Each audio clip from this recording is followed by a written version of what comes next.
So in this lesson, I'm going to take you through simplifying even more complex algebraic fractions involving binomial numerators and denominators. So these are the examples that I have here for you, and I'm going to take you through each one.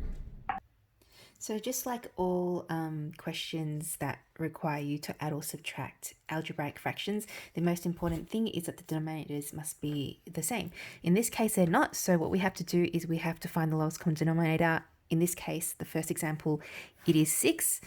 So to get that into become a 6, we're going to multiply that by 3. And whatever we do to the bottom, we do to the top. So everything on the top has to be multiplied by 3.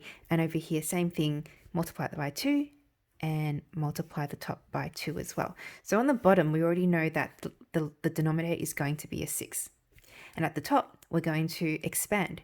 3 times x is 3x. 3 times -4 is -12.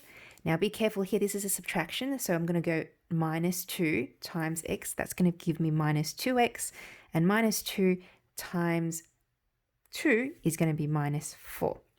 Then we simplify or collect the like terms at the top. So that leaves us with x. So 3x minus 2x is just x, and then minus 12 minus 4 is going to be minus 16 over 6, and we can't simplify further. So that's our answer for that one there. Moving on to the next one, so it's the same process.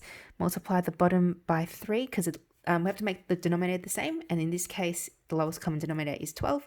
To get it into a 12, multiply that by 3, multiply all of the top by 3, and over here by 4, and all of the top here by 4 as well. So we know that the denominator is going to be 12. And be very careful at the top here. It's easy to expand the first one, but the second one is a -4. So we have to make sure we take that into consideration. So at the top, 3 times 2x is 6x. 3 times 1 is 3. So it's plus 3. -4 times 2 is going to be minus 8. And minus 4 times x times minus x is going to be positive 4x. So be very careful. I think very common mistake is not taking into consideration the negative here. That's going to apply to in everything up above. So now we're going to go ahead and simplify. So that's going to be 10x at the top, like terms, and that's going to be minus 5 all over 12. And that's the best we can do. There's nothing I can simplify here. And that's it. Okay, now it's going to get a little bit more tricky. We have binomials at the bottom, okay? So to make the binomial, the denominators the same, in this case, we have to multiply it by each other. So I have to multiply it by the bottom here by x minus 2, and this bottom here by x plus 1. And whatever we do to the bottom, we do to the top. So here we're saying that we have to multiply by x minus 2. So we have to multiply at the top x minus 2. And here we have to multiply by x plus 1. So we're multiplying with the other denominator basically, and then whatever we do to the bottom we do to the top, so that's going to be x plus 1 as well.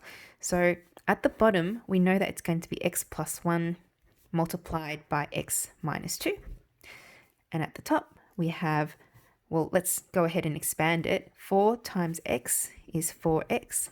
4 times minus 2 is going to be minus 8. Then we have 3 times x is going to be positive 3x. And then 3 times 1 is going to be 3. At the top, we can collect the like terms. So we have 7x minus 5. And at the bottom, we can simply expand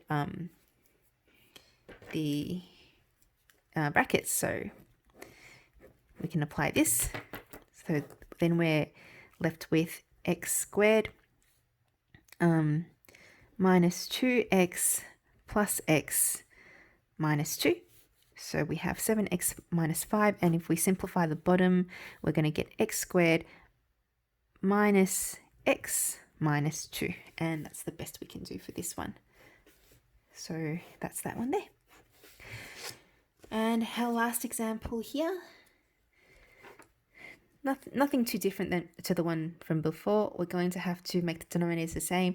To make them the same, well, this is x minus 1 squared, and this is just x minus 1. So what we can do is we can multiply this by another x minus 1 to get it to x minus 1 squared. And whatever we do to the bottom, we do to the top. So then at the bottom, we know that it's going to be x minus 1 squared, and at the top we have 3, and it's going to be minus minus 2 times x is minus 2x, and then minus 2 times minus 1 is going to be positive 2. And we simplify, collect the like terms. We have 5 minus 2x. And at the bottom, we can simplify that. This is a difference of, oh no, this is perfect squares. So remember the rule. This is going to be x squared minus 2x plus 1. And if you're wondering how I got that from this, if you go back to your rules for perfect squares, you should be able to get from here to there in one step. And that is the best we can do, and that's our answer right there.